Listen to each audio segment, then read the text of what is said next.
جب سے موبائل آ گیا ہے اور سوشل میڈیا کا استعمال عام ہو گیا ہے تو عمومی طور پہ لوگوں کی تلاوت قرآن چھوٹ گئی ہے، بالخصوص ہماری جو اب نسل پروان چڑھ رہی ہے ان کی زندگیوں میں قرآن کی تلاوت نہیں ہے۔ تو زندگی سے جب قرآن نکلتا ہے تو پھر زندگی اجڑ جاتی ہے، اس لیے ہمارے اوپر حق ہے کہ ہم قرآن مجید کی تلاوت کریں، بلکہ کہا گیا کہ راتوں کو اٹھ اٹھ کے قرآن پڑھا کرو اور قرآن پڑھتے ہوئے رویا کرو، اگر رونا نہ آئے تو رونے کی کوشش کیا کرو۔ اور میری مائیں بہنیں بیٹیاں بھی پردے میں بیٹھ کے سن رہی ہیں، میں ان سے کہوں گا کہ اپنے بچوں کے سامنے قرآن مجید کی تلاوت کریں۔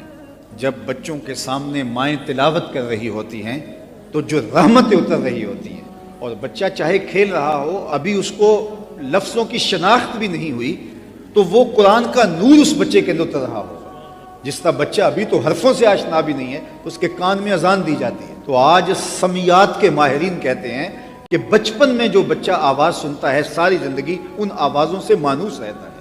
تو قرآن کی آواز جب بچے کے کان کے اندر پڑے گی، اگرچہ بچہ ابھی بولنا نہیں جانتا، ابھی مادری زبان نہیں سیکھ پایا، اور عربی کا قرآن اس کے سامنے جب پڑھو گے تو اس کے الفاظ کی اس کو سمجھ تو نہیں آئے گی، لیکن اس الفاظ کے ساتھ جو نور اترتا ہے وہ اس بچے کے قلب میں داخل ہوگا۔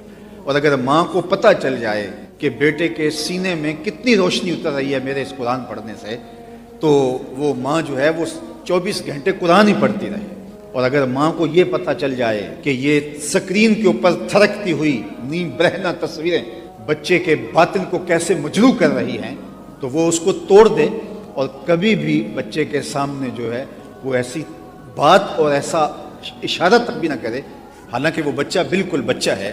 تو یہ قرآن کا نور ہے، تو یہ قرآن زندگیاں بدلتا ہے۔ میرے اور آپ کے آقا مولا نے فرمایا میں تمہیں تنہا اور لاوارث چھوڑ کے نہیں جا رہا۔ اتنی محنت کی، طائف کے بازاروں سے لے کے مکے کی گلیوں تک، کیا کیا دکھ نہیں سہے حضور نے، فاقے کاٹے، مہینہ مہینہ حضور کے گھر میں چولہا نہیں جلتا تھا، اتنے دکھ سہے اللہ کے محبوب نے۔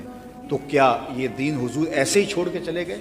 نہیں، کہا میں تمہیں لاوارث چھوڑ کے نہیں جا رہا، میں تمہارے اندر دو بھاری چیزیں چھوڑ کے جا رہا ہوں۔ ان میں سے پہلی چیز اللہ کی کتاب، فرمایا اس کتاب کو مضبوطی سے پکڑ لو، اس کے ساتھ جڑ جاؤ، اور میرے اہل بیت، میری اطرت، ان کے ساتھ اپنے ربط کو، رشتے کو مضبوط کر لو۔ اگر تمہارا یہ تعلق مضبوط ہو گیا تم گمراہ نہیں ہو سکتے۔ جب تیز آندیاں چلیں تو لوگ درختوں کے ساتھ چمٹ جاتے ہیں کہ درخت جو ہے اس کے ساتھ چمٹنا مجھے تیز آندھی سے، لیکن اس کے باوجود بھی آندھی شدید ہو تو درخت بھی اکھاڑ دیتی ہے۔ لیکن یہ وہ شجر رحمت ہے قرآن، فتنے کی تیز آندیاں ہوں، جو اس قرآن سے جڑ گیا اس کے ایمان کی بھی حفاظت ہوگی، اس کے دین کی بھی حفاظت ہوگی۔ تو ہمیں اس کتاب کے ساتھ جڑنا سکھایا گیا ہے۔